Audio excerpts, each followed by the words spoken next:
turn to ban. Alliances turn to ban.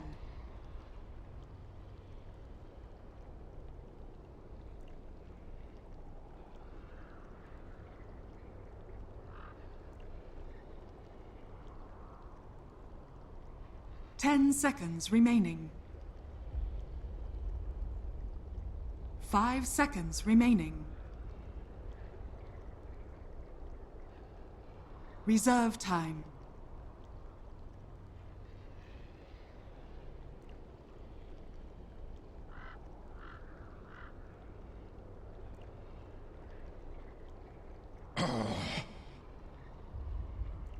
Evil geniuses turn to pick. Alliances turn to pick. Death Prophet.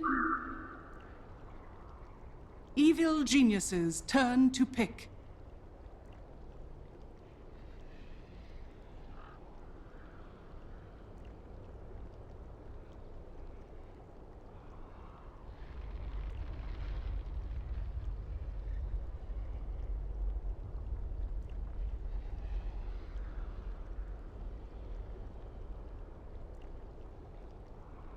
Ten seconds remaining.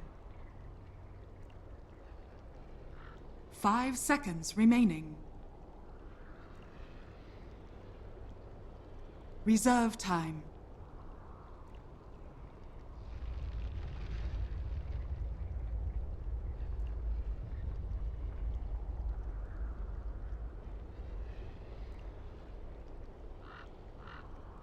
Earth Spirit. Evil geniuses turn to ban. Welcome back to the Starladder I-League Star Series Finals, and we're here for Alliance taking on Evil Geniuses.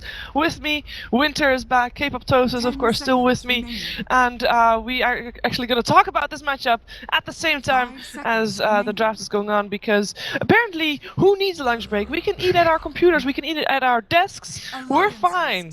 That's what EG is going for here, and we are well in the draft already, and EG went for Earth Spirit as well as Lone Druid here, so Alliance started with the Death Prophet and the IO, and I want to point out that EG kind of denied them the Lone Druid, so there's that. They did. I think EG's Lone Druid is very strong. We saw a lot of teams in America picking up the Lone Druid, and I think it works great. RTZ has a great Lone Druid, it works on a lot of lanes, and I think they'll do super well. But before we get super into the draft, let's talk about our situation. Oh, yeah. Which is that this game actually doesn't matter. Yeah, well, the game does matter. Because it is still very important to know who is second and who's third in the group. But both of these teams are actually going into the playoffs. Alliance, even with a loss, will be 2 and 3. The way that the Starladder tiebreakers work is very similar to, or exactly the same as how the Majors and TI works. That is, if whoever wins between Spirit and Na'Vi, doesn't matter. Whoever one of them wins. If Alliance loses here... Both lost against EG and both won against Alliance, so in that case, doesn't matter. Exactly. Alliance, Fnatic, and whoever wins between Spirit and Na'Vi are all 1-1-1 against each other. Yeah. So, the next step of the tiebreakers is their record against the first place team in the group. Which is LGD. Exactly. Alliance beat LGD. Both Fnatic, Spirit, and Na'Vi all lost to LGD. Therefore, Alliance would win any tiebreaker without having to play tiebreakers. So, even if they lose here, they're still going on. Okay, so with that behind us, Winter, your initial thoughts on these first couple of picks here? I think I saw one game where, I can't remember which team, they did Lone Druid against DP. They gave away DP and they used Lone Druid to lane against DP, and I saw the matchup, it was pretty good for Lone Druid.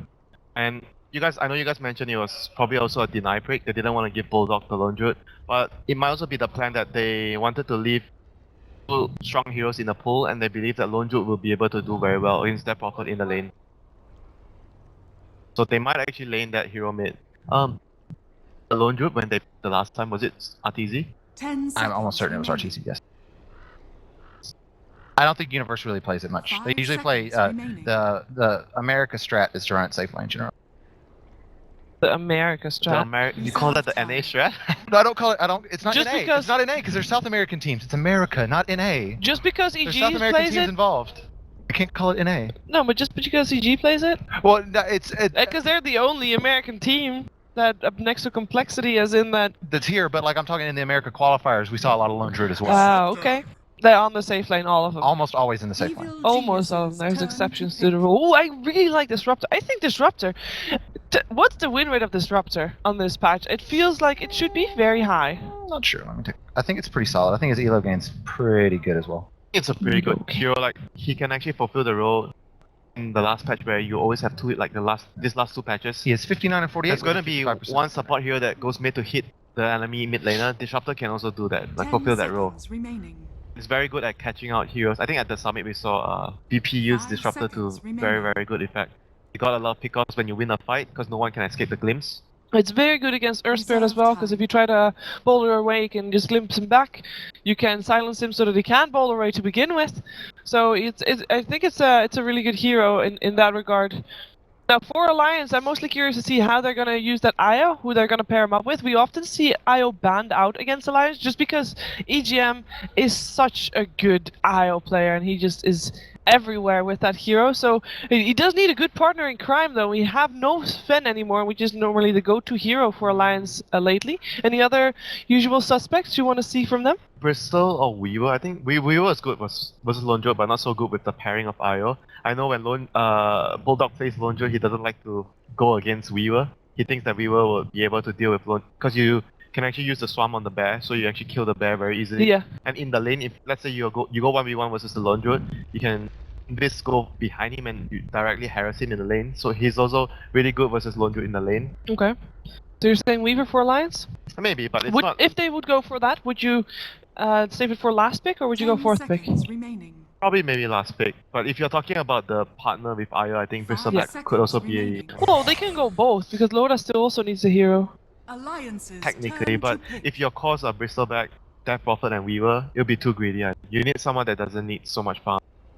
And alright, this is what I call the NA strat. Finally! The unkillable strat, Finally. Well, we had it banned out just the previous game against Alliance actually. So basically how you want to run the pattern is you want to have a tanky hero, that's number one. So you can actually keep the hero in front alive and keep powers. So 10 they have two of those right now. They have Lone Druid and they have Disable, because Abaddon usually lacks Disable, you cannot 5 catch heroes, but seconds remaining. because they have Earth Spirit and they have a tanky hero, so it's a very good environment to pick Abaddon into. Reserve time. Okay, so we have a Broodmother pickup then. Evil Fourth geniuses pick. turn Red to Dodo, pick. alright. Red Dota's there. Now we have seen Alliance mostly pick Brood on the dire side. But that was previous patch. This patch it doesn't matter that much because you can also farm that small camp. Obviously what everybody talks about. This is one of the heroes that can also farm that camp. It's fairly the easy. laning phase too, they want to take advantage of the laning. Right now, they don't have very good heroes to deal with the Brood, Right. and it's kind of greedy the way they are drafting their heroes, so they want to punish 10 it seconds with remaining. being. Do you think it's a little early to be picking the Brood with EG still having 2 picks to I deal think with it? it's fine because 5 they seconds probably remaining. they probably feel like with Earth Spirit more or less certain to be the support. It's gonna be very hard to pick another support that can deal with the Brood. Alliances Might actually be the turn support, to I'm not sure. ban. Abaddon, I think the way EG runs it is off lane, so I think Abaddon is off laner. Andrew will be Arteezy's hero, Earth Spirit will Yeah. be Fear. I think I the like that one. The Sand King might actually. I think Sumail plays the Sand King. I know Universe plays 10 Sand King. seconds But remaining. Universe is probably going to play the But then Abaddon. They could play some. PBD Abaddon has always been a PBD thing, will though. play So Abaddon, that's yeah. true. Yeah. remaining. Universe was playing Abaddon for them most Yeah, recently, though. Because if they pick Sand King, it means the Sand King is the core. Then Abaddon Right. should be the support. I could see Sumail tanking. Like this game actually doesn't matter, so maybe they're trying something crazy. Well, it matters to the regard that it depends on who they expect is going to be second and third in the Group B, right? Because Right, but they don't don't know get- for sure. So I mean, it might be better for them to be third place. yes, that's So- what but I'm they don't pointing out. know. But they don't know. Right. Which is something that we are mostly having to look at when we're actually seeing Group B So- play out. If there is a match that has a deciding factor in terms of that, if you There's just not a whole lot at stake. I mean, Yeah. you I just, know. it's- I want to point out that when I was talking with Scant and ODPixel in the break, and we were going through all kinds of scenarios of tiebreakers and not, and Matumaman was sitting at the same table and he was eating. He's like, "You guys think way too much about these things." He's like, "We just Evil played Dota." geniuses. We So. have to explain it though. We have to Yeah, make sure the fans at home know Yeah, what I to guess expect. so. But I mean, I do want to point out that teams don't generally think that much about, where they will be in the group. They just want to do well every Right. game because they have the Just wanna competitive win. spirit. It's just we overanalyze everything. That's what we're 10 here for, right? seconds remaining. This is an analyst desk. So we analyze things, even if there's nothing to analyze or if we maybe overanalyze things. But I just want to put Yeah, it out it's probably there. unfair to say the game doesn't matter. There's just nothing at stake, really. They won't lose anything. Yes, yeah, you can say that because there's nothing known yet about Group B either. So Correct. this would also perhaps for teams a chance to. More so for EG than for Alliance, I feel, because EG is maybe a bit more comfortable than Alliance in this, just in the tournament. Right. But it would be a chance to maybe try something out, like we saw another Titan try it out to see how it goes. Maybe not necessarily a pocket strat, but something that they're curious to see if it would or would not work. Right. So if you do see this as a Sumail sinking, what do you think he does? Does it do the max caustic Orb of Venom build? 5 seconds. I think if you do the max caustic, like, because I tried it, Brood Mother, you can still beat the Sand King if you go for the Torment Shield. You go all Venom, and then you get your passive 2 points in your bite. Then you take Spawn Spiderlings after. Just You said you wait on Spawn Spartalings until like level 8 or 9, right? Yeah, and you have to get Quelling back because the way you play the lane is like you have to avoid when the Sand King is using his caustic finale on the creeps. You have to avoid when the creeps are dying, Ooh. and then after the creeps are dead, you have to use your Quelling bait, and then you slowly kill the creeps, and then when creeps are dying, you have to keep hitting him. That's how you want to play the lane. And now the old school. It is IOK is nice. The IOC. That is quite good versus the Lone Druid. They need like burst damage or someone that can actually go and catch the Lone Druid behind. CK is another hero that's kind of just crept forward more and more and more with slight buffs from the last several patches. He can get a lot of illusions now. I actually wonder if they might go aggressive try and give 10 Brood Mother seconds bottom lane. remaining. So just in case if EG finds out the lanes, because I think Lone Druid is probably going to be mid. That's the 5 highest chance. seconds remaining. And if they scout out the lanes, they find the Brood Mother bottom, and they have to send the Sand King bottom. So the lane will be much better for Brood Mother if Brood Mother is on the safe lane, on the shorter lane. Last Yeah, pick yeah. in. Yeah, so Sand King is. So it is a Sumail sinking. All right. So we're talking about things that you want to try out that might or might not work. I hope that it's gonna work out though, because Sumail Sand King, I mean that with the aggression that he normally plays with, that combined up with the Sand King that can make those plays really, really epic. I'm really looking forward to seeing that. But what do you guys think? Who has the benefit of the draft here in this matchup? I like Alliance draft because it forces the lanes of EG to be displaced, because you have to put the Sand King versus the Brood, and then you have to lane the other heroes. If you put the 3 heroes versus the Brood, will have a good time. So they have to, and they don't have really good supports versus Brood. Their supports were Abaddon and Earth Spirit, because I think Universe is playing the Enigma, so it'll be a position 3 Enigma. So I think overall I like Alliance 10 lineup more. seconds remaining. Okay, Brian. I'm gonna have to agree with Winter. It depends on like how familiar Bulldog is with the 5 Sand King seconds versus Brood Mother matchup. Maybe he hasn't seen it a whole He lot. should know how to play. Yeah, maybe.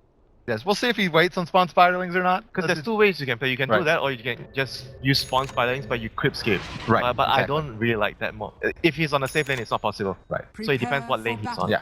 EG is having to respond to Alliance's draft, and I think when a team's having to respond to what Alliance is doing is when Alliance is at their strongest. So. Okay, well, we're gonna find out who is gonna be second in Group A here. It is a match between EG and Alliance. See the game.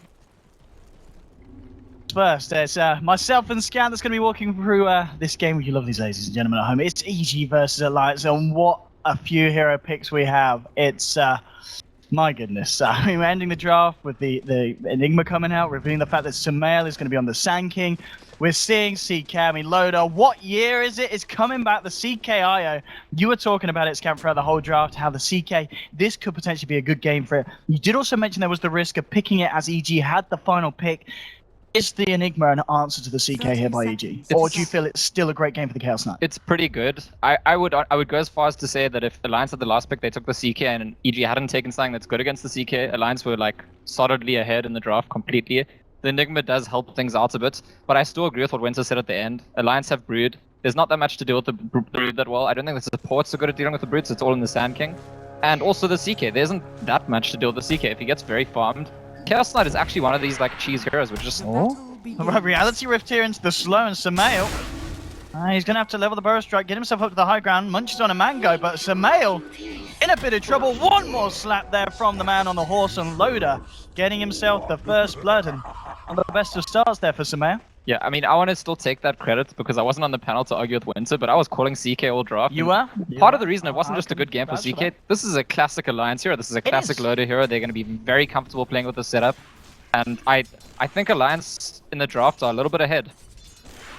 I mean, sure, you got the PPD Abaddon, which is also a very classic EG. That's when EG do group up and push, it's pretty much always with the Abaddon. So they'll be, I mean, we saw EG early on in the tournament try to push against LGD. didn't really work out that well. No. But this is more of their natural kind of push if they're going to push. Right, it's going to be very interesting as well to see how this mid lane goes. Of course, S4 on the Death Prophet, we've seen him do it before at this tournament. It was their first game after their traveling. It was, less of a DP, more of a soft core. It wasn't great for him, but this time he's up in the mid lane. He's against RTZ Lone Druid. I mean, this lane should be all right here for Death Prophet, would you imagine? Yeah, it's fine for DP. It's more that Lone Druid is actually like the only hero that... Lone Druid? Yeah, he's got to be careful. I guess it's still just level 1 Crypt Swarm. I think Lone Druid's the only hero that I can think of that obviously doesn't just lose to DP. DP beats pretty much everyone at the moment, so it's part of the Lone Druid pick as well. You make sure you've got that answer for the lane. Yeah, absolutely. Yeah, Lone Druid's just got, in 1v1 situations, he definitely has a lot of strength. We'll see how this matchup goes. Maybe a bit of a wash, both players going to be able to get the farm. Now, the way that the lanes are matched up, so you've got Alliance here with this aggressive tri-lane at the moment, sitting up here, trying to punish the Sumail Sand King. It's got the support of PPD. And this is going to give, of course, a bit of space on the bottom lane. So Enigma will find the farm, and they might find a kill. As they kick back Bulldog under the tower, he gets caught out there. Find them out of it, and they'll get it. That's going to be a kill for EG. You know how important that is? Because I actually would say Alliance got like a tactical victory in dodging the lane. They go aggressive. Brood's now not against Sand King. We said that there isn't really that much against the Brood in lane except the Sand King. And yet EG managed to actually take out the Brood early on in the game without the Sand King. So that's huge points for EG. Lane as well, as we see Sumail just really finding trouble when he's going for the CS. He's only on 3 at the moment. Chaos Knight Loader getting at the lion's share. And the mid lane matchup still as even as expected. 11 for 3, 11 for 2. Very much tie on tie with the Lone Druid and the Death Prophet combination. And Universe on that bottom lane with the fact that he had that involvement in that kill. He's going to be looking very good. Yeah, Fear's going to go for an attempt here, but this is actually a very difficult kill to make. If it was the Earth Spirit on the DP side, ganking into the Lone Druid, it's actually a bit easier. We saw that, I think, Liquid did that yesterday with the DP and like Tusk ganking in, ended the Lone Druid, and then suddenly the Lone Druid's not safe, but... On the top lane, Loader moving in, the sentry's been dropped. They get the bolt out onto Sumail, looking for the right clicks. He'll go for the Burrow Strike onto the IO, trying to get a kill in return, but EGM's going to be fine. Walks it off. PPD trying to chase this one, but the Spirits fly through. EGM will still get popped at the same time. Mid lane trying to go in there. Top lane, Ake and Loader did end up finishing off PPD as well, so they lose the IO. They get 2 kills in return. Mid lane looks like the attempt from Fear and Arteezy is going on S4 wasn't successful, and with the help of the Spirit Siphon keeps himself alive. So Alliance coming on top of that trade. And in the meantime, Bulldog is caught up completely. He's got a lot of farm in that Broodmother, and yeah, I mean, I was saying it's a really big deal for EG that they managed to pick him off early on, but actually, what our original analysis kind of comes back. It's Brood's getting what at once, there's not much to shut it down. CK is getting the game at once, there's not that much to shut it down. So the progression of the game so far, I think, does favor Alliance. And then still Fear hanging around for Arteezy, seeing there's going to be the attempt to fight. PPD tried to go for the D-Warp, but Alliance say no. Ake and EGM just moving in. They've got the glimpse as well, bringing him back. Here comes Loader, looking for another kill, and he's going to get it. Killing spree now for your Chaos Knight before the 4-minute mark, and this lane at the top is just going from strength to strength for Alliance. This is a very scary thing. If you're an Abaddon, like, this is a hero that usually causes a lot of trouble for the enemy team, diving, going for early aggression and stuff, but when you're that strong that you're killing through the shields, that's like... imagine when they go for kills and he's not there, because they're making the kills even when he is there, even while on him in that case. Really is a worry here for at least that top lane. The other lanes, we've seen Sumail being sent down here, looking to catch up on the farm. He's getting a little bit more. And still that mid lane where Arteezy, he is farming just as well as S4. They'll get a root, and well, Fear's there as well. Rolls straight into S4. He's going to have the combo here, but S4, in fact, with a Spirit Siphon, keeping himself alive, turns around with the Crypt Swarm and says, no, that's not going to work out. Welcome to the patch, buddy. And Earth Spirit's out. He's a good hero. I mean, Earth Spirit's a good hero too, but... That is. I mean, that was even with the roots. Oh, bottom lane Sumail. Here comes EGM. The dust was ready. They'll get the Sand King kill. 6-2 for Alliance on the board. And at the moment, the lanes from the top to the bottom really working out for the side. EG are in big trouble. I mean, I don't want to jump the gun, but I feel like my analysis of the draft and my analysis of the match coming in, I thought Alliance were a bit ahead. I know that's not a popular analysis, but I thought Alliance were going to win. I saw the draft. I thought they had a better draft. And the way the game starts, if you look at EG's picks, This is so far from the early game that EG wants it, and if CK and Brood both get out of control early on, never mind the Death Prophet, which is meant to be the best hero in the meta right now, they got to turn things around. the route here and try and chase, but Ake is there now. There's your Spirit Siphon looking for the turnaround. Grip Swarm won't quite clip him. They do bring him back here with a glimpse, but in fact, S4's like, mate, I didn't really want you to bring him back that close, because the bear chasing down Death Prophet at the same time, bottom lane, trying to make a go on Sumail. Not quite enough nuke damage to bring him down there with a Spider Blast. Yeah, I think they had miscoordinated a bit at the mid lane, that's all. Like the Siphon came and then ended and then the Glimpse came. If they could have glimpsed into the Siphon, they might have turned around, got the kill, but still EG don't get a kill out of it, so I think Alliance are perfectly happy. There's a lot of pressure for me on EG right now to turn around the dynamic of the game quite quickly. I guess the question is, this game, loader on his CK, what do you build nowadays on the Chaos Knight? I think standardly you get the drum, you get the armlets, BKB, Mantis Dollars. I mean, I don't think there's that much need for variety. But, oh yeah, off you go. Goodbye. Nice gank, mate. No, unfortunately not able to help the Spider chase down the rolling boulder. And PPD just kind of soaking up XP at the moment. I think did Sumail go off to... He went down to the bottom. Where's he about now, Sumail? We've got RTZ just sitting around the Ancients, and he's managed to find himself level 6. He's got the Tranks, and looks like, yeah, he's going to go back down to the bottom to get the farm, because obviously Universe has swapped around. He's now in the jungle on the Enigma, getting that safe farm, and he's getting it level 6. Picked up the headdress and going to start to work towards that mechanism. Yeah, and it's another thing we need to talk about when I talk about there being pressure on EG from the draft. They've got both the Sand King and the Enigma. Both of them have the backup plan of going to the jungle, but they can't do it at the same time, really, even with the extended jungle of this new patch. So one of them needs to be braving a lane at any given time, and they've decided not to mill, to go 1v1 Sand King against Brood, but I think Bulldog is already set up, and like it's at that stage where Sand King doesn't in any way counter Brood in that lane, but I think they're actually going to go for kill on Bulldog. Dire's top tower is under attack. Might see, indeed that happen. They jump in with the Burrow Strike, Fear rolling forward. They've got the dust. This could be a big kill if they get it with Universe there as well. They should, and they'll take him down. Donger is out, and Sumail will claim the gold for that. That's super important. I mean, it looked like Alliance did try and maybe think about going on PPD, realizing that he's on his own. Block him off, and they'll just look to finish the tower. So this is just more money into the pocket of Alliance, and more specifically into this load of CK. Yeah, although, I mean, I think EG feel more natural when they're in a situation where PPD is in a very difficult situation trying to get scraps and everyone else is... Sumail TP'd in, he was maybe looking to fight, has the Burrow Strike out, but they've got the Glimpse, bringing him back. Hasn't quite got enough mana here for the Sandstorm. So he's not going to be do-do-do, he's going to be do-do-do dead. Maybe with the one charges he could get out. There we go, Sandstorm finally comes out, he's got enough power, PPD as well, doing the best to fend them off. The kick comes through, will be duped by Loader. He's got an Arcane Rune. We'll see if EG can try and catch out anyone on the side of Alliance here on the way out. Looks like they're going to let them be. I don't feel that they can chase it, and Alliance do get away alive, but they don't find any of the kills they were looking for. Well, it's still a win for them. They were just pushing a tower. EG, like, TP'd in, the tower still dies, EG don't get any kills. Alliance are perfectly happy with the way the game's going so far. All three of their cores are heroes that are difficult for EG's lineup to deal with, and all of them are at the top of the net worth, kind of getting out of control. They're on their way. They're not yet out of control, but they're on their way. Yeah, Brood indeed going to be making very good timing here on the Orchid for Bulldog.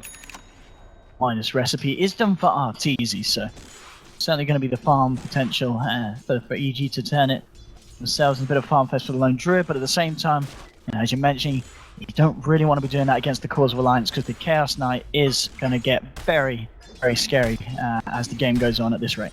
Yeah, I do feel like EG wanted to be the team that applied the early pressure, and so, I mean, while Midas is just, it makes sense as the progression, especially in the position they're in, it does signal something about how the game is going, and, well, not that we needed the signal, it's easy enough for anyone to see that Alliance are ahead right now. EG certainly need a big player, and they do have the team for the big play. You look at the wombo combo of a team fight, yes, Alliance have got their strengths, but so do EG. You've got your Black Hole, you've Epicenter, Earth Spirit with the combo. They can certainly look for a big impact kind of group up fight. We haven't really seen a huge team fight yet. It's just been the lanes kind of sticking to themselves. Fear's been rotating around a little bit on the Earth Spirit, but struggled to find too much. Other than those key kills onto the Broodmother. See, maybe the next point is to just wait on, maybe even on Sumail's Blink Dagger. You've got the mech done on the Enigma, so the pushing power is there. But yeah, Sumail, only 500 gold in on that one. It's still going to be a fair while until he has it available. And Alliance at the moment just pressuring the mid-town. Looks like they'll try and take the tier 1 down here with this Exorcism, and at least get a considerable bit of damage done. Some of EG are moving in. Let's see if they can hold this. They'll put the fortification. PPD's there on the sidelines, and Universe as well. EG have a lot of confidence in their Enigma, actually. I think it's the third time they picked it in this tournament. In their opening game against Na'Vi, and they picked the previous game against Fnatic, which, I don't know if you caught that. Fnatic actually mega creeped EG, and then EG turned around and killed the throne, so they've had their share of like big plays and epic drama already today. Oh, he's rolling out. He's gone. I get the vision there for the stun. He's also there with the backup. Also, the point of it, we haven't really seen any kind of big relocates coming out from EGM, but there's that potential as well that we haven't really talked about. The classic CKIO combo, level 6 is now on EGM. Yeah, so now you're in a position where if they group up and try and kill the Brood, all of a sudden there's a Wisp and a CK and turns around on you, so it becomes that much more difficult for EG to try and shut down any of these cores. They're eyeing up Sumail at the moment, bottom, and here we go. This is the relocate that we're talking about. They get the Thunderstrike, the Glimpse bringing him back, as well as the Reality Rift just ripping Sumail to pieces. Alliance get themselves the kill here on the bottom lane, and let's see if the CK sticks around, if they'll take him back up top, if they want to try and look for a push in. Now they're keeping back up on the top lane. Chaos Knight, man. Chaos Knight's in the right draft, in the right position, is actually, like, I think a totally broken hero. It's really, really strong. And, like, there's some tools. There's the Sand King, the Earth Spirit, the Enigma to deal with the Chaos Knight ulti later on. But if Alliance are going to get this far ahead, if they're going to keep pulling away... I mean, CK is actually the least farmed of their 3 cores, but they're all getting good farm. And I don't see, if the game progresses the way it's progressing, 15 minutes down the line, I don't think EG can handle them. I don't think at all. I mean, as well, we mentioned it a little bit earlier, but still, the DP, the fact that she's top of the board. Yeah, S4 didn't have a great game the other day, but this time he's shown us how well he can utilize the hero and spend it as it should be. Top lane, bring in PPD in. He's going to be fine there with the ultimate. It's very interesting that Loda actually bought the early Vitality booster. I'm not sure if this is something that he generally does. He could have finished the drum. I guess eventually you're going to build into a hearts on the hero. I would be a little bit surprised if he bought a Vanguard, but it's also a possibility. Yes, yeah, I guess you'd imagine he's saving it for the heart. CGM, just wandering around with this Invis rune, scouting them out, pings onto Universe. Do have S4 around as well, but EGM, he's walked under the sentry. He's been rumbled, and yeah, Sumail's there to capitalize on it. More money into the pocket of the Sand King. They've turned out Bulldog, continue to apply the pressure onto the bottom lane. There'll be a TP down here from Sumail. But this sentry just on the tip, so. It's the one safe kill that EG can make right now if they catch the Wisp, because then they know the relocate's not coming onto them. Oh, and here is your ult from Loda onto Universe. There will be the stun, and now the mech's popped. Universe trying to walk this one off. Loda, a little bit low on mana. He's got enough for one more Reality Rift. S4 chasing down with the Exorcism and the Spirit Siphon onto Fear. The Photic Shield from PPD is going to be there. And Arteezy's found Loda on the retreat. This could be a huge kill for the man, and it is. He'll take him down. Arteezy on the Lone Druid getting a hefty chunk of gold there from that CK kill, and Alliance, I guess, hanging around that side of the map for too long and making that risky walk on his own through the Dire Jungle back towards his side of the map there, Loader, and Arteezy's there to punish it. Yeah, I think Alliance sensing they're ahead and getting impatient. Oh, Artur trapped in the party ring. Exorcism still up. PPD trying to do his best to keep him alive. Isn't going to happen. And Arteezy, just as soon as after he made a brilliant play, makes a not so brilliant one there as Alliance punishing. Yeah, I mean, the play in EG's jungle is very much on Alliance because they'd seen Wisp get picked off there. They knew EGM died. They knew they were enemies, and they were like, we'll just go take a fight. And I feel like without their Wisp and just on their own, I don't know. It's a bit impatient. Sure, you're ahead, but you're not that far ahead that you're going to go up against the Enigma, Mechanism, the Abaddon, and a whole bunch of heroes on your own. But yeah, quickly getting back in after that, taking down the Lone Druid, and I think Alliance are looking good, but they need to. If you're Alliance, you just need to keep your composure. Don't rush things too much. You're doing really well. Yeah, because EG, obviously with EG's experience, they're going to be a team that's ready to kind of make the most of the enemy's mistakes and start to turn around that early game lead that we did see Alliance get. But EG certainly starting to hit their stride a little bit better now. The fact that Sumail, a few hundred gold away from that Blink Dagger, that's going to be very shortly online. Universe, now he's got the Arcanes and the mechs done. Does he definitely go for the Blink, or might we just see the Greaves come out from the Enigma next? I think the Greaves are a possibility. Yeah. There's quite a bit of silence coming out of the line side, the DP, the Disruptor. Although, I guess you can't really Greaves off the Disruptor ulti. No. Oh, this could be a pick. S4 trapped in the Static Storm. Looking himself up with the stuns there from Fear. PPD moving around, trying to get the right clicks through, but looks like he's going to be fine. Lotus joining in the fight with the IO. So S4 with the Spirit Siphon, keeping himself alive, and now it's EG that got to get themselves out. Universe getting brought back in by the Rift. He's got the Aphotic Shield up. It's going to be S4 the first casualty of this. Universe will pop, so 2 for 1 at the moment. Now we're seeing if EG can try and find something more to even this trade-off. They get the silence onto Loader. They're looking for a route. They will get onto the CK. Bulldog trying to fight up with the ultimate onto the Earth Spirit. Isn't going to get it. Loda rifts in PPD, trying to go in now. He pops the ult. He's got the ult, trying to look for the control on EG. They throw back the stun onto Bulldog. Loda's going to get rooted. He rifts in RTZ. He's still desperately trying to fight. He's got EGM backing him off, looking for the chase down. They'll get the Chaos Bolt onto RTZ, brings him back in again, but RTZ just a little bit too tanky, and PPD there with the Aphotic Shield just keeping his teammates alive. And EG will get everyone else out, and he just ends up a 2-for-1 there. So EG, they do lose an offlaner and a core, but they do get the Death Prophet kill. Still, the gold swing definitely favoring the side of Alliance. Yeah, and I think EG identified they're quite far behind. It's a really good window to go because CK ulti is cooling down, and Broodmother is not really the best hero for like rotating into a fight. No. But intelligently so, I think Bulldog came anyway. And if he hadn't come, then maybe that snowballs into a much bigger fight for EG. But because he comes, despite the fact that he's a Broodmother, it makes all the difference. It turns the fight around, and Alliance come out on top still.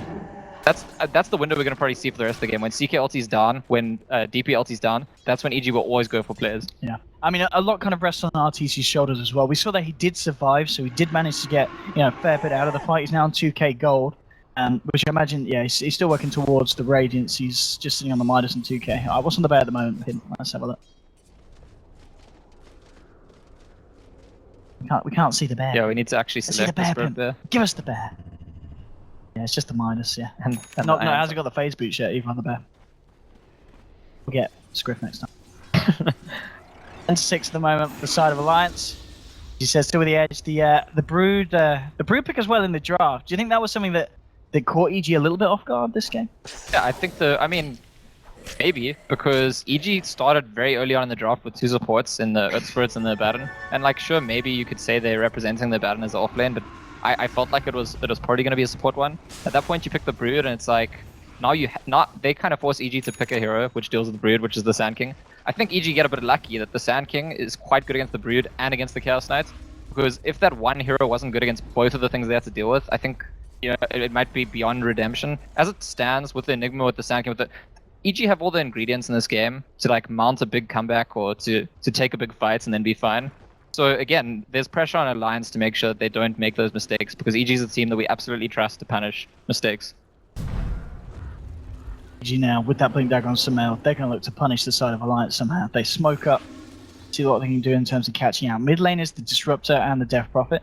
Send out TZ up top, and in fact, CK and I are in the neighborhood up there. And everyone's got ultis now on Alliance, so yeah. This is not that window. This is dangerous for EG. They could catch S4 maybe. If they pick someone off. Sumail, only for the time. Here we go with the epicenter. Jumps in for the forest truck. Oh, Sumail's too short. And now Ake there with S4, forcing them back. Here comes Loda and EGM looking to pick some up on the retreat. PPD trying for the TP out. He will make it. No, they get the cancel here. They bring him back with a glimpse. They've taken down the Sand King. They'll look to find PPD as well, and he'll almost certainly go down as a second pick off for Alliance. And as you said, for EG, that was always going to be risky, finding into Alliance with their ults up. And just the fact that initial jump from Sumail didn't quite catch out the Death Prophet. S4 gets all the credit for that, in my opinion. Like, the way he was farming that camp from basically as far away as possible, just in case they do gank him in that position. And I almost feel like I don't know if he knew they were setting up exactly the way they were, but Sumail gets a bit impatient. He's like, screw it, I'm going to try and go. And it just... And if he catches them there, it's a totally different story, but it's on S4 to farm from such a defensive position that sets up, like, punishing the enemy team for ganking in that way. Loda's going straight for hearts. That's what this vitality boost is. I mean, Heart these days is like, it turns every hero into Slog. Firstly, his images are just going to be super tanky, but also in a fight, if you don't burst him, he runs out, full HP, back in. I mean, that's the thing. You can have a CK with a Heart, and obviously just even Brood just with the web regen. You've got an Io backing these heroes up, DP with the exorcism heals. You're going to have a very self-sustaining lineup, but when these pushes do come in from Alliance, it's going to be harder and harder for EG to fight into, and especially if they get the Aegis as well here. You've got PPD around in the corner, but that's about it, so nowhere that they can jump in, and they'll take that and drop the Aegis to where that's for. EG are running out of lives. I think they maybe have 1 life left. Like, if they lose another big fight or objective, that's like very close to the game being over, honestly. I know it's early in the game, but it wouldn't be that new in this tournament. And I don't know, even the Baron, as I was saying earlier, this is not a hero that you want to have where the enemy team is so strong they just kill through your shields. It feels like the hero's doing nothing then. Yeah. And you'd rather have a hero that like proactively makes plays, something like that. And the Aegis with the Hearts and CK with the kind of on Io. Yeah, just I think EG, the kind of plays they were going for in those windows, try and like get off 1 or 2 important kills, get momentum, maybe get a tower fit. That is what they need to do, but they have to be successful in that sometime in the near future. They are running out of time. So, on the top lane, Fear is there hiding in the sideline, so they will have eyes on him. RTZ around as well. He did pick up the relics, not quite the money to finish off the Radiance, I believe, still working on the recipe. S4's got backup here, so it's going to be wise if EG don't try and make a move. It looks like Fear's just going to keep himself hidden there and silent on the sidelines. RTZ as well, going into the tree line. Looks like S4 trying to work on the bear, but the Savage roars out and RTZ with the straight TP away from the action. Get himself out. I think they're waiting for Loader to finish Hearts, which is right on the way, a couple 100 gold. And then I expect Alliance to just go for all the tier 2s, maybe even tier 3s. Because they'll have a DP Aegis, they'll have a CK with the Hearts, plus the IO. They're just not going to be killable. They're going to be like, forced down all this time. I mean, yeah, the ultimate with the illusions once he's got Heart. At this point of the game, it's good luck trying to deal with them. Universe is getting gone on here. Look at the silence onto 2. Loader coming in here with the help of EGM, and Universe is going to be the first to get taken down. PPD looking for the TP out on the sideline, and he will make it out here. It's just Universe falling, but he's down for 40 seconds, and he is quite a key component of trying to stop a push if Alliance do get it on now. Yeah, on the other side of the screen I saw that Fear managed to actually silence the IO and the Chaos Knights, so they didn't even take part in that kill at all, even though they relocated up in. and we're like, alright. Yeah. But I mean, it says something that you relocate in, you don't even have to do anything and succeed in what you're relocating in for anyway. The Exorcism tier 2 looking to be in a bit of a predicament here. PPD's hanging about, but he's just going to have to watch it fall here from the safety. Temporary of his base. Okay. Could potentially he's got a glimpse set up. He will use it here, and PPD dancing around outside his base, so Lance jumps straight in. There's your epicenter onto S4 and Bulldog. Fear rolling in as well. Universe looking for the potential to find a good black hole, and he'll drop it. Catches S4 and Bulldog, but it will get cancelled straight away. The static storm getting laid down. PPD moving off the sideline, does get that Photic shield off. He'll keep himself alive for the time being, but already they've lost Samael. They've lost Universe. PPD getting glimpsed back. A third kill for Alliance. This could actually be the game. DP has even still got Aegis, right? Death Prophet still with Aegis. Loader. As tanky as he is, they've got the end, they've got the mech. Yeah, they may be dealt enough damage that the Alliance need to go back. No, they're hanging around. I mean, stick there. That heart regen, Wisp just takes... Oh, he takes Ake back, that's cute. Yeah. Heal up, we're gonna push. Ake. When EG respawn, they don't have their ultis anyway. So, I mean, they're gonna try and mount one last defense, but if they couldn't do it with their ultis, are they gonna do it without them? In comes the bear. The Radiance mischance doing a bit for him. Get the stun from the spread out the two of them, and now the team is back. Samael with the burst strike onto Bulldog. He is trapped under the tower. Does just come out. Can he get himself away? The bear chasing down with the Radiance. Bulldog will go down. So EG finding one here on the defense. Party ring here from Ake, holding them back. Stun catches the disruptor there. Nice kick from Fear. Follow up burrow strike. The silence for as well. Ake going to be the second kill here. So EG do manage to defend, and they do take two heroes down. And Tier 3 taking a significant amount of damage, but it is still on the board. The mistake in my analysis is I'm thinking like EG failed to defend with their ultis, so they can't defend without them, but actually it's also Alliance who didn't have their ultis, and Alliance's ultis are more important than EG's ones, so EG recognized DP ultis down, CK ultis down, suddenly we can go with. It's the window we talked about earlier. So that's the thing for Alliance to pay attention to for the rest of the game. I think they're in an absolutely commanding position, but they need to not get punished when those ultis are down. Still a 10k lead here, as we can see for Alliance, which we've been saying very comfortable to have at 24 minutes in. But EG's certainly showing us that they can pack a punch. They are going to fight back. They'll hold the ground, and they'll have the momentum quite easily with their lineup to get a very strong push going down lane as well themselves. It's actually such an interesting dynamic now, because you can see that EG know whenever CK and DP ulti are down, we're going to get everything we can off the map. We're going to win a fight, we're going to take a tower. And Alliance know that when those ultis are up, there's like a 90% chance they're winning the fights. So it's very much about what happens in those windows. It's going to be interesting to see what Loader's next item is that he goes for. Obviously, a bit of a different way that he's built in the sense going for the straight up heart. Confident, strong build. It's working out. He's 4-1 and 6 at the moment. I mean, what does Loader go for next? Do you think we might see him go back for something like the Manta to really capitalize on the illusions? I don't think it's necessary. I think it'll be probably the BKB. I mean, if he wants something right now, he could actually just go back and finish his drum. It seems like a strange thing to do to go hard drum though. I think BKB makes him BKB, then he's got like an extra ulti in a sense, even if you don't have your and then ulti he can up. fight without the ulti, yeah. Speaking of BKB, that's actually Enigma, very close to BKB too. That'll be guaranteed black holes, right? There's nothing to cancel There it. is nothing. There's nothing. Doesn't have the blink or the force, but if he gets in after the Sand King blink's done, nice black hole with BKB, that could be good. Yeah, Universe, we could see some spectacular stuff come out from him, and as you said, they've been playing it a bit, they have a lot of confidence in the hero, and Universe himself has proved to be a very strong player. So yeah, having a BKB, you've got to be scared of your Alliance, because Universe is going to be there every time that you're out of position. Ready to get the black. I still think if Alliance have all their ultis, they're favored, even against the black hole BKB Enigma. But again, it's going to come down to what happens outside of those windows. The problematic thing for EG is that CK ulti and DP ulti both last really long, and so you actually expect that the next time they pop those ultis, they could definitely take a side or two of Rax. I guess that Alliance might want to wait for the next rush first, but the rush pit could actually be that could be the undoing. If you look at the lineup for EG, if that's where Alliance is going to go, and if EG catch them out, I think that's a potential opening for EG to get a very big fight. Alliance now with the full 5 of them again, maybe looking to try and break the base. As you said, they've hit that point where they've got all the ults online. They know that they've got a very good chance of taking a fight, and they'll take the tier 3 down. I think it makes sense to not wait for Rush, precisely because Rush is actually a good position for EG to fight. They're still not quite committing their ultis either. Yeah, but in onto the Rax Exorcism coming out, Loader straight away with the ultimate. This should be potentially the mid-Rax. It doesn't look like he's going to be able to. They've got the Savage Roar to send the illusions packing. Actually, with that, he's going to try and keep them alive, so pulls them away. So the Rax will be out alive for the time being. EG wanting to wait until that Exorcism has finished. PPD moving, and he's going to soak up the damage, heal himself back up with a borrowed time. It's easy, sending the bear. He's going to hit the root, and he gets the first hit root. Borrowed strike to follow for as well. Static Storm has been laid down, and EGM is there, keeping S4 alive. We'll take him out.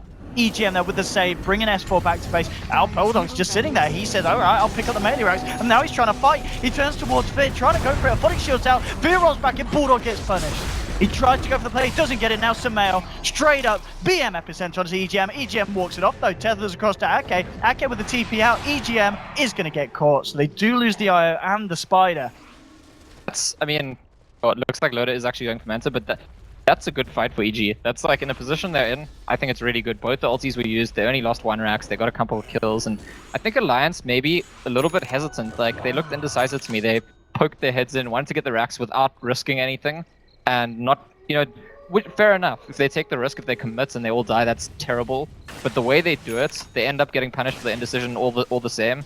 And now I'm looking back towards that rush, but I mean, I'm looking to when do CK and DP have ulti again, but also can they get the rush? Because Alliance would love nothing more than to have an Aegis again. Yeah. And then they can actually just go for it. Because then they can turn that fight. Because then in that situation, you don't have to necessarily rescue your S4, take him right out the fight, sacrifice the IO. Yeah. An extra life could be what Alliance need to make that final job. But EG is certainly bringing this one back in some form. Now you've got RTZ at the top of the net worth.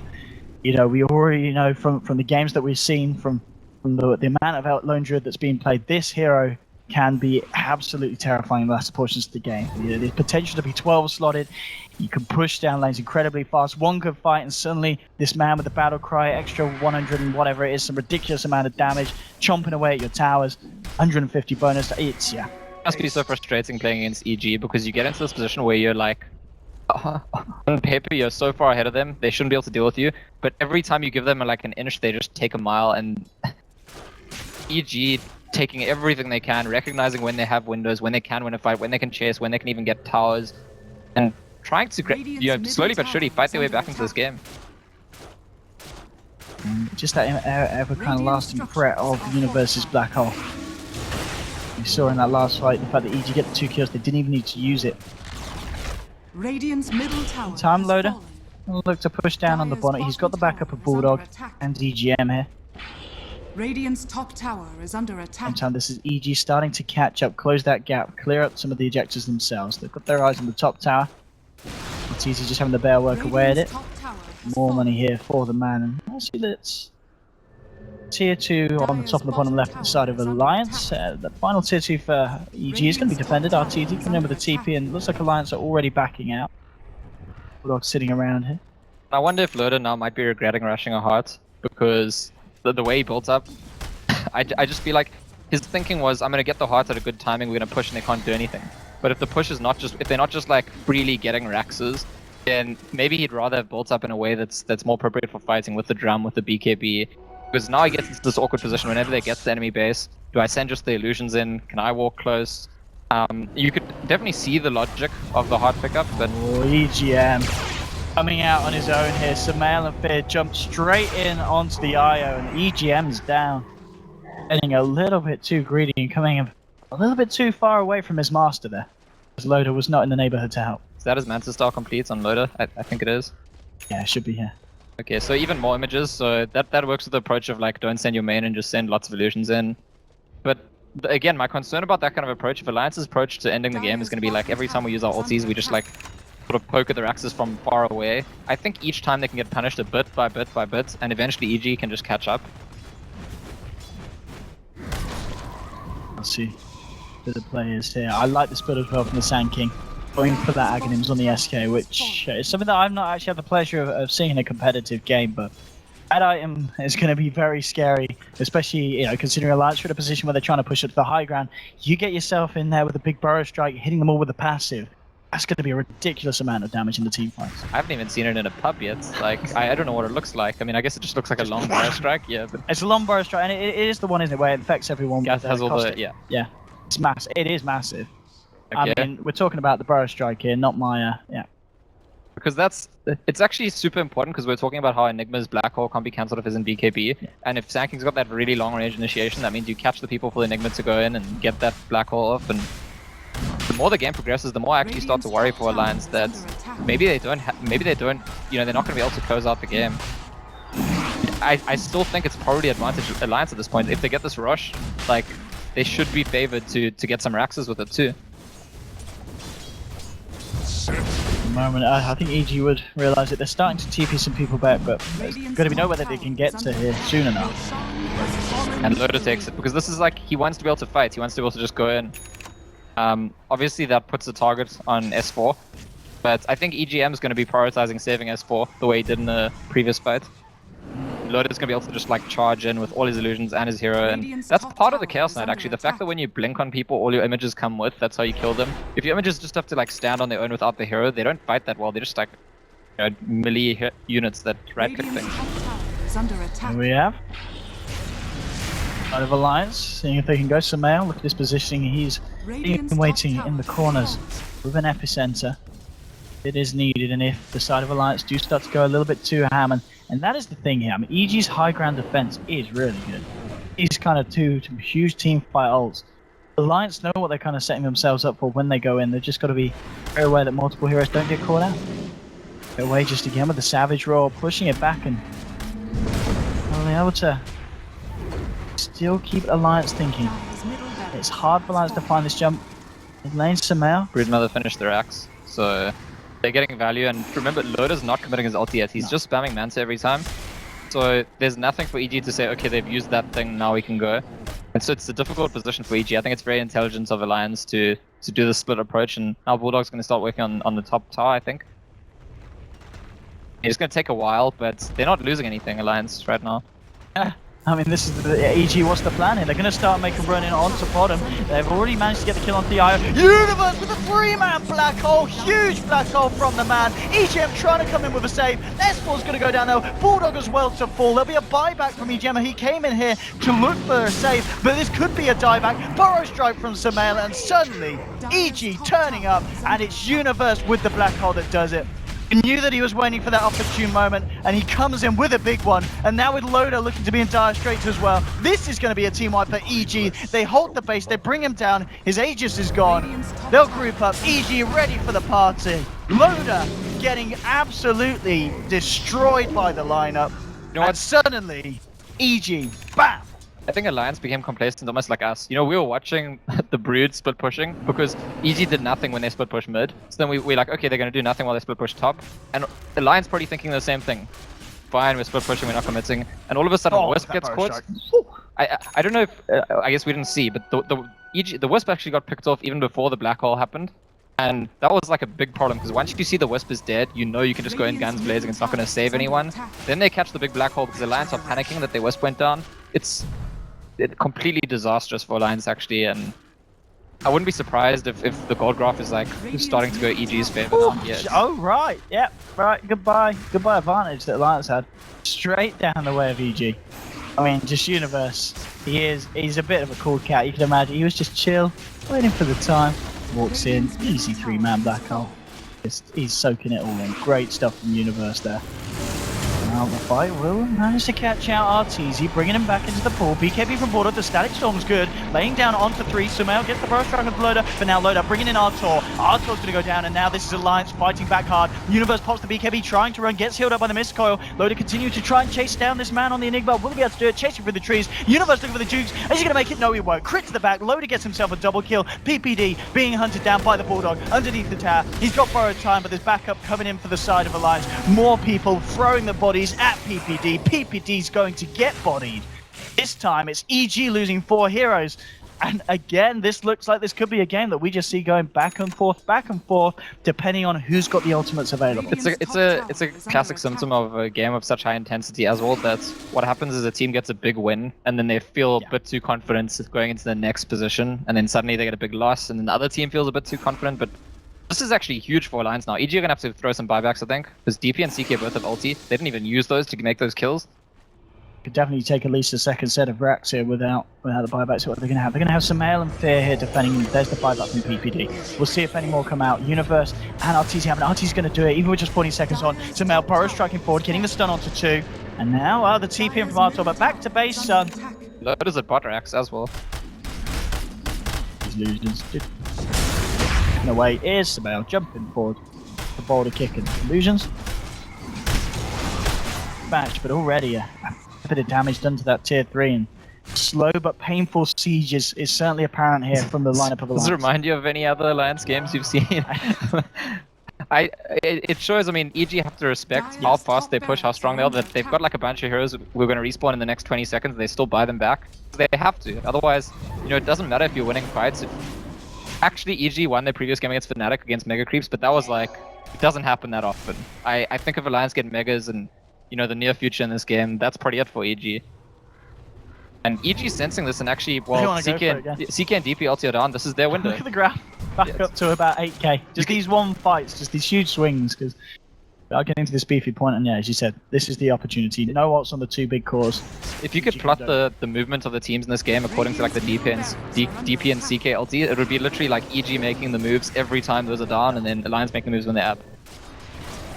Enough and looking for, oh, they go for the tier 4s. EG said, we're done. We wanna finish this. And Alliance, they haven't got the ultimates, and again, do they have TPs? Is this one? Oh no. Can they go for a base race? They're going for racks. Alliance, they need to go for something bigger, because at the same time, EG are trying for it here. They do lose Fear, but the tier 4s are down. They just go for it. Arteezy working away. Universe, oh, with a black hole onto Loader and EGM. There's going to be Bulldog trying to fight him against Artor, pushing back the Lone Druid. Does get the kill here. Now turns toward PPD. It's double kill for Universe. It's both the CK and the IO are down. Buyback from the CK. PPD desperately trying to hit the Ancient. He's got the borrowed time, but they will take him down. Loader with a buyback, helping dispatch him. There's been a buyback from Fear. Sumail gets himself out, and so does Universe with the TP away. Oh man, this absolute cutthroat game. EG see an opening, and they go for it. They know without those ults that Alliance are so weak that they can just run past the racks and go for the tier 4. It was a brilliant plan from EG, and I think it makes sense because they sense that the game is probably going downhill for them, and they nearly won the game just right there. Unfortunately, Alliance are like the absolute experts in this style of play, and I think worked out just on time who needs to go where, what they need to do. And there's an AC on Bulldog now as well. And Arteezy doesn't have buyback, right? So they could go for Megas right now. They might even try and go for. I guess they don't have the exorcism. It's just been used. They do have the CK ulti. Actually, yeah, with that and the AC on Bulldog, they could try for tier 4s themselves. Look at this army coming in from Loader. Throne to throne. Straight onto the tier 4. S4 kind of getting caught out here on the side though. He's popping the BKB. He's got to try and walk it off. He's got the Spirit Siphon with the Octarine healing up. Loader rips him there. Rips him to pieces. Earth Spirit's down. The second tier 4's gone. And Alliance, they've got the Ancient exposed. They're starting to work. And it's the Mail now. He's going to get shredded to slices. He'll buy back straight away. Can they hold this? I don't know if they can. Sumail, they try to go in, but Bulldog pops the BKB. Hits the Ancient. And Alliance take the game. Wow. Throne to Throne, Dota 2. That's, I mean, like 30 seconds ago we were watching Alliance's Throne busy dying, and for me that's incredible. That's like excitement, and it's such a good game going forward into like the the playoffs, because this is hype right there. This is that absolutely Alliance and EGA. I mean, we expected a good game. As you said, Alliance, they played the solid start, the solid mid game. Then EGA hit EGA.